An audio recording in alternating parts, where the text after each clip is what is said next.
Hi. கல்யாணன்றதுனாலே ஒரு jail, அதில் போய் மாட்டிக்கிட்டால் ரொம்ப கஷ்டம். அது ரொம்ப கட்டுப்பாடோடு இருக்கணும், அப்படி இருக்கணும், இப்படி இருக்கணும்னு சொல்லி நினைக்கிறவங்கெல்லாம் தயவுசெய்து கல்யாணமே பண்ணாதீங்க. ஏன்னா கல்யாணன்றது ஒரு கட்டுக்கோப்பான ஒரு குடும்ப வாழ்க்கைக்காகவும் ஒழுக்கமாகவும் கட்டுப்பாடோடும் வாழணுன்ற ஒரு நல்ல விஷயத்துக்காகவும் தான் பெரியவங்களாக பார்த்து ஆயிரங்காலத்து பயிர் அப்படின்னு சொல்லி அதை வாழ்க்கையை ஆரம்பித்து வைக்கிறாங்க. ஆனால் அதுக்கப்புறம் பார்த்திங்கன்னா லவ் மேரேஜாக இருந்தாலும் அரேஞ்ச் மேரேஜாக இருந்தாலும் கணவன் மனைவிக்குள்ளே வர டிஸ்பியூட்டால் குழந்தைங்கள நிறைய பேர் கொண்டுன்ற ஒரு நிலைமைக்கெல்லாம் போயிடுறீங்க. உங்கள் வயிற்றில் பிறந்த காரணத்துக்காக அந்த குழந்தைங்க சாகணும்னு என்ன தலையெழுத்து? உங்களுக்கு 2 பேருக்கும் பிடிக்கலையா, ஏதோ ஒரு டைவர்ஸை பண்ணுவீங்களோ, ஏதோ ஒன்று பண்ணிட்டு போங்க.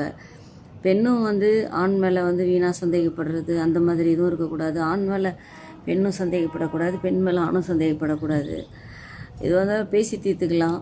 இந்த மீடியாலாம் வந்ததுக்கப்புறம் செல்ஃபோனில் அந்த ஆண்ட்ராய்டு ஃபோன்லாம் வந்ததுக்கப்புறம் ரொம்ப ரொம்ப அநியாயங்கள் அதிகமாகிடுச்சு. எல்லாருக்கும் ஆப்ஷன்ஸ் அதிகமாக இருக்கிறதுனால ஆன்லைனில் எது வேணாலும் எப்படி வேணாலும் பண்ணிக்கலாம் அப்படின்ற மாதிரி போயிடுறாங்க.